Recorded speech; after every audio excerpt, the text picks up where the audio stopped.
गुजरात के वडोदरा में लव जिहाद का एक मामला सामने आया है। वडोदरा के बापोद इलाके में रहने वाली 33 वर्षीय महिला जो 2 बच्चों की मां है, उसने पुलिस में शिकायत दर्ज कराई कि मोहसिन अयूब खान पठान नाम के युवक ने खुद को मनोज सैनी बताकर उसे प्रेम जाल में फंसाया और उससे शादी कर ली। મારી જોડે બનાવ એ બન્યો છે કે મારી સાથે જેને મેરેજ કર્યા છે મનોજ નામે હિન્દુ બનીને આવીને મારી સાથે મેરેજ કર્યા એ છે મોમેડન અને પછી મને ખબર પડ્યા પછી એને ખબર પડી કે મને ખબર પડી ગઈ છે અને પછી મારઝોડ ચાલુ કરી દીધી અને પછી મને મૂકીને જતો રહ્યો. એનો ગુનો નોંધાવાય છે. મારા છોકરાઓ સાથે પણ મારઝોડ કરે, મને પણ જેમ ફાવે તેમ. હું ઇવેન્ટનું કામ કરું છું.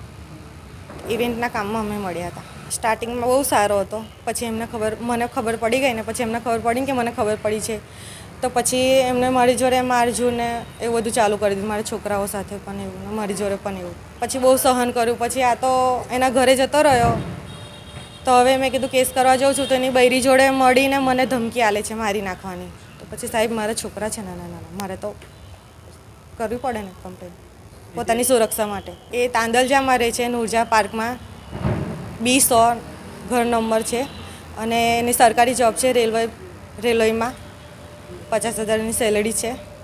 તો પણ આ કામ કરે છે ઇવેન્ટનું. આ માણસ એક નંબરનો અયાસ માણસ છે. છોકરીઓને ફસાવે છે કે મારી સરકારી જોબ છે, આમ છે તેમ છે. પછી એક છૂટી જાય એટલે બીજી છૂટી જાય એટલે ત્રીજી, એવું છે. ઘણી બધી છોકરીઓને ફસાવી છે એને. મને લાગે છે કે મને ન્યાય મળશે. એ લોકોને હવે ખબર પડી છે. આ કેસનું મેં કીધું ને એટલે હવે એમને ખબર પડી છે કે હું હિન્દુ છું ને આવી રીતે છે એવું બધું. છોકરાઓ સાથે સ્ટાર્ટિંગમાં સારો હતો, પછી મારપીટને એવું ચાલુ થઈ ગયું અને છોકરાઓના કપડાં કાઢીને બહાર મોકલી દે. હું પ્રતાપભાઈ અને હરેશભાઈના સંપર્કથી અહીંયા આવી છું. વિશ્વ હિન્દુ પરિષદના છે અને મેં એમને જાણ કરી કે મારી સાથે આવું થયું છે તો એ મને કેસ કરવા માટે અહીં લઈને આવ્યા, જેથી મને ન્યાય મળે. જલ્દીથી જલ્દી મને ન્યાય મળે અને એને સજા થાય. સજા એવી થાય કે ફરી કોઈ છોકરીને જોડે આવું ના થાય. महिला के सामने युवक का राज खुलने के बाद महिला ने पुलिस में इस मामले पर शिकायत दर्ज की, जिसके बाद युवक को गिरफ्तार कर लिया गया। એક મુસ્લિમ યુવકે પોતાનું નામ મનોજ સોની તરીકે ઓળખાણ આપેલી હતી. જે હકીકતે એ વ્યક્તિનું નામ મોહસિન અયુબ ખાન પઠાણ છે અને પોતે રેલવેમાં ફિટરમેન તરીકે નોકરી કરે છે. એ વ્યક્તિ આ બેનની જોડે કેટરિંગના કામ સંબંધે કોન્ટેક્ટમાં આવેલો હતો અને પોતાને મનોજ સોની તરીકે ઓળખ આપી અને બેન જ્યારે ડિવોર્સ થયેલા હતા તો એ બેનની સાથે એણે હિન્દુ વિધિ મુજબ લગ્ન પણ કર્યા. સને 2022 એ લોકોએ લગ્ન કરી અને બાપોદ વિસ્તારમાં જોડે રહેતા હતા.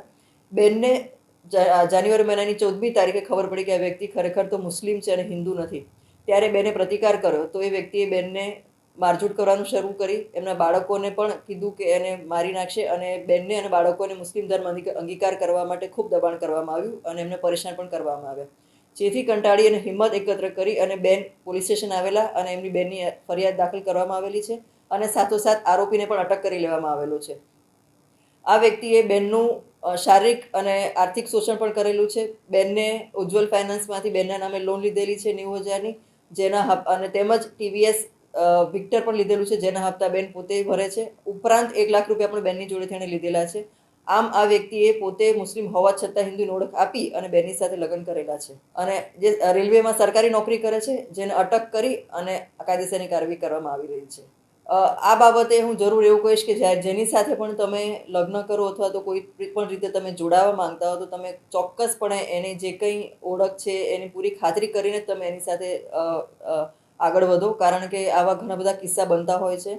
અને આ જ વ્યક્તિએ જ્યારે એની ઓળખ આપી તેણે એવું કીધેલું હતું કે મારા ઘરમાં કોઈ જ નથી અને હું એકલો જ રહું છું અને બેને વધારે તપાસ નહોતી કરી. બેન ડિવોર્સી હતા એટલે કદાચ એમને વધારે તપાસ કરવાનું વ્યાજબી નહીં લાગ્યું હોય.